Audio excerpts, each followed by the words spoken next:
जय श्री सद्गुरुदेवाय नमः। जय श्री गणपति देवाय नमः। ओम नमो भगवते वासुदेवाय नमः। श्रीमद्भागवत महापुराण अष्टम स्कंद चौथा अध्याय। गज और ग्राह का पूर्व चरित्र तथा उनका उद्धार।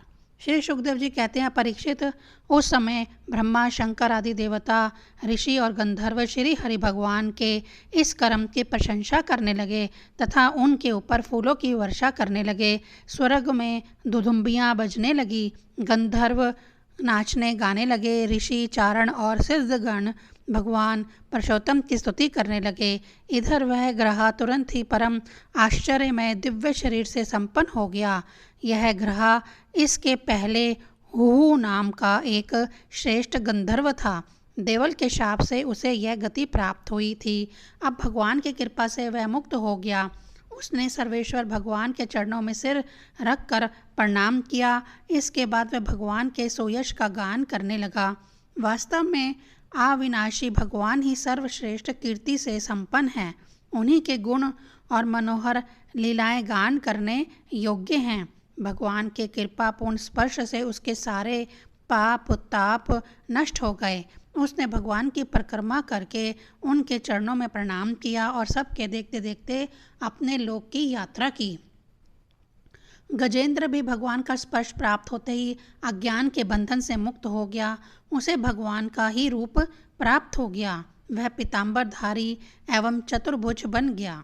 गजेंद्र पूर्व जन्म में द्रविड़ देश का पांडवे वंशी राजा था। उसका नाम था इंद्रगुमन। वह भगवान का एक श्रेष्ठ उपासक एवं अत्यंत यशस्वी था। एक बार राजा इंद्रगुमन राजपाट छोड़कर मल्य पर्वत पर रहने लग गए थे। उन्होंने जटाएं बढ़ा ली, तपस्वी का वेश धारण कर लिया। एक दिन स्नान के बाद पूजा के समय मन को एकाग्र करके एवं मौन व्रती होकर वे सर्वशक्तिमान भगवान की आराधना कर रहे थे। उसी समय देव योग से परम यशस्वी अगस्त्य मुनि अपनी शिष्य मंडली के साथ वहां आ पहुँचे। उन्होंने देखा यह प्रजा पालन और गृहस्थोचित अतिथि सेवा आदि धर्म का परित्याग करके तपस्वियों की तरह एकांत में चुपचाप बैठकर उपासना कर रहा है। इसलिए वे राजा इंद्रद्युम्न पर क्रोधित हो गए। उन्होंने राजा को यह शाप दिया कि इस राजा ने गुरुजनों से शिक्षा नहीं ग्रहण की है, अभिमानवश परोपकार से निवृत्त होकर मनमानी कर रहा है। ब्राह्मणों का अपमान करने वाला यह हाथी के समान जड़ बुद्धि है, इसीलिए इसे वही घोर अज्ञानमय हाथी की योनि प्राप्त हो। श्री सुखदेव जी कहते हैं, परीक्षित, शाप एवं वरदान देने में समर्थ अगस्त्य ऋषि इस प्रकार शाप देकर अपने शिष्य मंडली के साथ वहां से चले गए। राज ऋषि इंद्रद्युम्न ने यह समझकर संतोष किया कि यह मेरा प्रारब्ध ही था।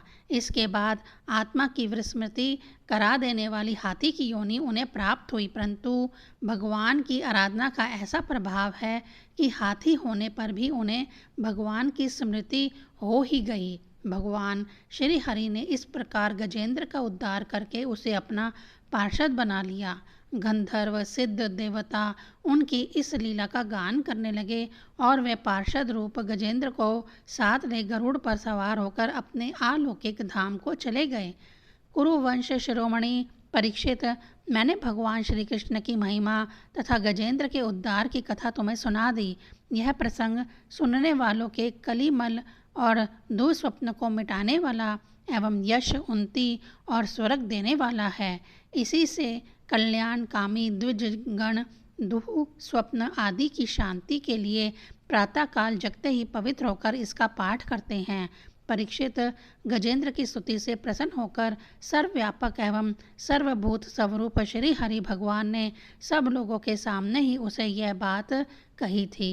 श्री भगवान ने कहा, जो लोग रात के पिछले पहर में उठकर इंद्रिय निग्रह पूर्वक एकाग्र चित्त से मेरा, तेरा तथा इस सरोवर, पर्वत एवं कंदरा, वन, बेत, कीचक और बांस के झुरमुट, यहाँ के दिव्य वृक्ष तथा पर्वत शिखर, मेरे ब्रह्मा जी और शिव जी के निवास स्थान, मेरे प्यारे धाम, श्री सागर, प्रकाशमय श्वेत दीप, श्रीवत्स, कौस्तुभमणि, वनमाला, मेरी कौमुद की गदा, सुदर्शन चक्र, पंचजन्य शंख, पक्षीराज गरुड़, मेरे सूक्ष्म कला स्वरूप शेष जी, मेरे आश्रय में रहने वाली लक्ष्मी देवी, ब्रह्मा जी, देव ऋषि नारद, शंकर जी तथा भक्तराज प्रहलाद, मत्स्य, कच्छप, वराह आदि अवतारों में किए हुए मेरे अनंत पुण्यमय चरित्र, सूर्य, चंद्रमा, अग्नि,